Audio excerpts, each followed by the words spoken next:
Where do you work? I work at W. Ross Macdonald School, and I'm a teacher of the deaf-blind. So I'm in the deaf-blind unit, and it's a separate school from the blind side. So there's the blind high school, the blind elementary, and I am in the deaf-blind part of the school. What is your position at the W. Ross Macdonald School? My position is I'm a replacement teacher. So I'm covering for a teacher who's off on maternity leave right now. What qualifications do you need to receive a position at the school? Or what qualifications do you have? I think what their qualifications are is you have to have a minimal of your deaf-blind Part 1. But what I have is I have my special ed Part 1. I have my deaf-blind Part 1. I also have my primary, my junior, and my intermediate qualifications, my ABQ courses. So that's what I have. How many students do you have within your classroom? In the deaf-blind unit, it's different because we're set up into modules. So each module has 3 students in it. And if the students are in the residence program, there is the 3 students, there's the teacher, and then there are 4 other interveners, or they're called student support workers, that rotate shifts. But I have day students. So I have 3 students who come every day, and then I'm the teacher, and then I have 2 student support workers. So it's for my whole day, it's always 1-to-1 ratio with the kids. If we were to walk into your classroom, what would a typical day look like? In my classroom, the way that the deaf-blind program works is each student has their own program. So it's all individualized programs. So sometimes my one student might be doing something different than my other student. But in general, when students come in, there's some sort of calendar activity. And throughout the day, we do a bunch of everything's activity-based programming. So we do sensory activities. We do things like swimming. A lot of the students do physiotherapy every day because a lot of them, like my students, are in wheelchairs, so physiotherapy is a really important part of their program. We do things like baking, horseback riding. I'm trying to think what else we do. Some students do pottery or ceramics class. But then there's also the academic part. So depending on the student's program, they do things like maybe they have math goals, or things in math, or things in literacy. My students don't, though, so it just all depends on the module. We have snack times, just like any other regular school, where we like to work on life skills and things like that for students. So it's all different. It's very different from the public school system. Do your students follow the Ontario curriculum? Our students, they do not follow the Ontario curriculum.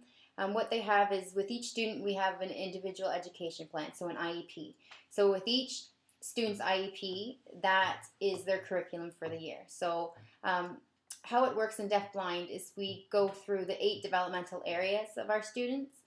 I can list them. So there's the life skills development, so we'll have goals on life skills. There's cognitive and conceptual skills development, social, emotional, communication, orientation and mobility, gross motor skills, fine motor skills, and perceptual skills development. So each student will have goals within these developmental areas, and that is their curriculum for the year. So as teachers, we have to program our activity-based program to help our students meet their goals.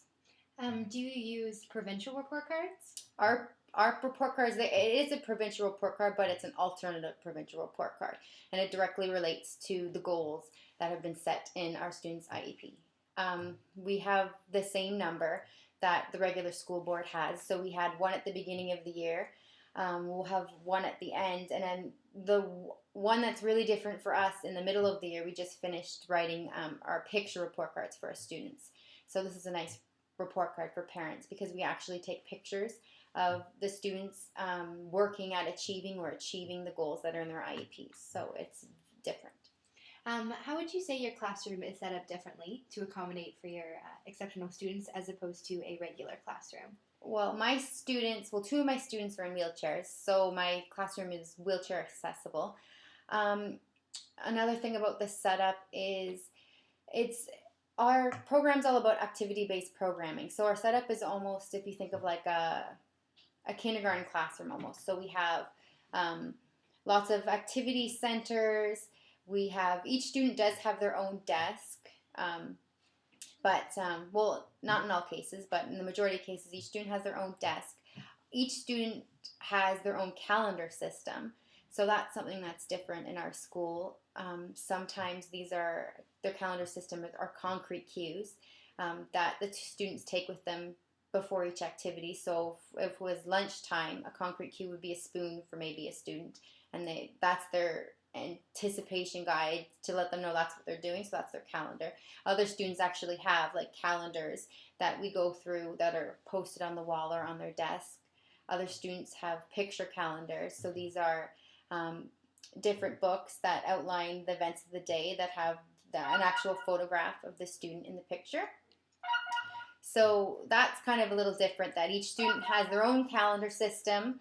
Each student has usually their own desk or their work area. We also have just basic things that any classroom has. So we have a computer. We have lots of, well, depending on the students, but in my classroom we have lots of cause and effect toys. So these, because that's something that we work on with the students in my classroom. We have, I'm trying to think. We have relaxation areas within our classrooms, a lot of us, because a lot of the times our students become really overwhelmed. So in my classroom we have like couches, and we have like beanbag chairs and places where they can go to relax if they become overwhelmed or overstimulated from all the sensory information. We have most classrooms, not all of them, we have little snack areas where, because we don't have like a giant lunchroom for the kids, so when we have snack time, it's always in our classroom. So we have like a snack table or something like that. But otherwise, it's a regular classroom. Okay, thank you for your time. That's it? That's it. No, I didn't. Did I talk about everything? Except for your phone. Well, it's not my fault. I don't think I made any sense.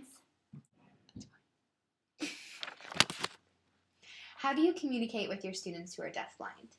Well, not all of the students are completely deaf or completely blind at the school. So what we use for the students, it's called like a total communication approach. So we say it, so you use the verbal talking like you would with any other student.